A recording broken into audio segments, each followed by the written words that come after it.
So I looked up how to enunciate Milne. That's how you say it. Today we're reading The Radio Planet by Ralph Milne Farley, Chapter 3, Yuri or Foremost. The Earthman grimaced, but then smiled. Perhaps his succeeding to the toga of the King Yuri might prove to be an omen. So Yuri is king of the ants, he asked.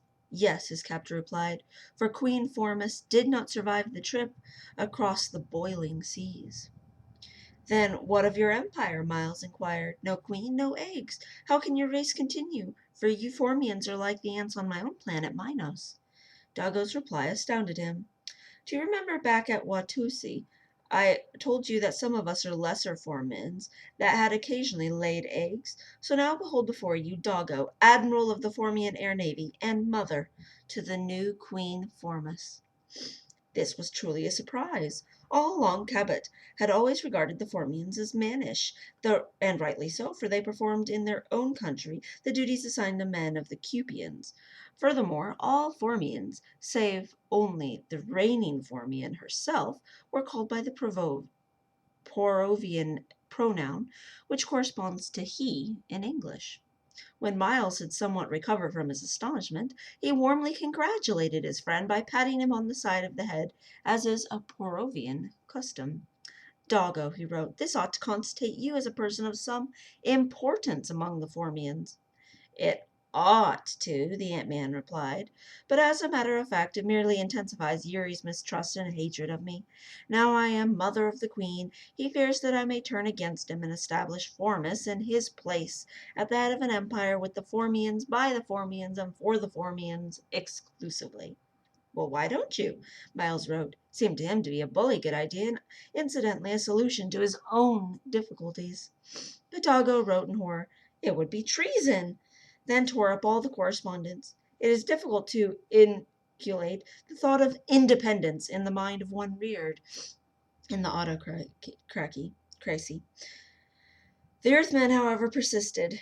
How many of the council can you count on, if the interests of Yuri should clash with those of Formus? Only one, myself. And again Doggo tore up the correspondence. Miles tactfully changed the subject. Where is the archfiend now? He asked. We know not, the Formian wrote in reply. 6 days ago he left in his airship and flew westward.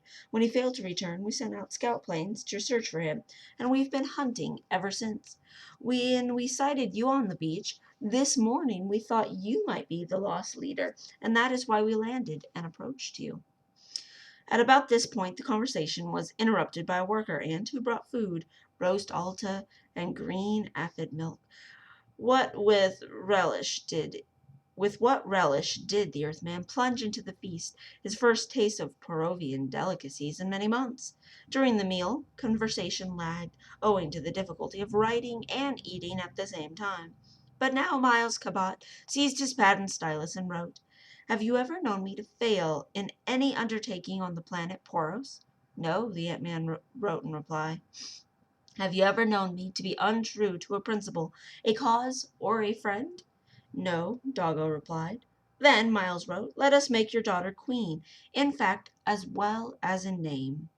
It is treason, Doggo wrote in reply, but this time he did not tear up the correspondence. Treason? Miles asked. If he had spoken the word, he would have spoken it in scorn and derision.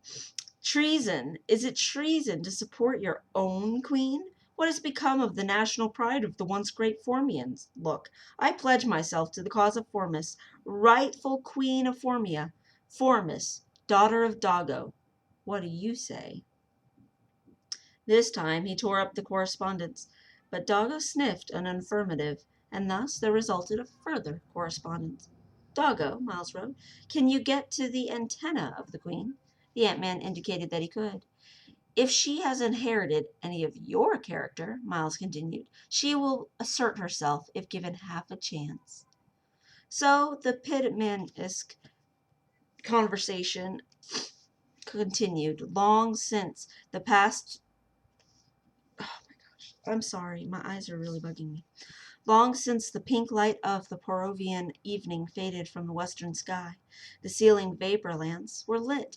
The night showed velvet black through the slit-like windows, and still the two old friends rode on. Miles, Standish Cobalt, the Bostonian, and Doggo, number 334-2-18, the only real human-like Antman whom Miles had ever known among the once dominant race of Poros. Finally, as the dials indicated midnight, the two conspirators ceased their labors. All was arranged for the coup d'etat. They tore into shreds every scrap of used paper, leaving extant merely on the Ant-Man's concluding words, "Meanwhile, you are my prisoner." Doggo then rang a soundless bell, which was answered by a worker ant, whom he inaudibly directed to bring sufficient draperies to form a bed for the Earthman. These brought, the two friends patted each other a fond good night, and the tired Earthman lay down for the first sleep he had had in over 40 Earth hours. It hardly seemed possible.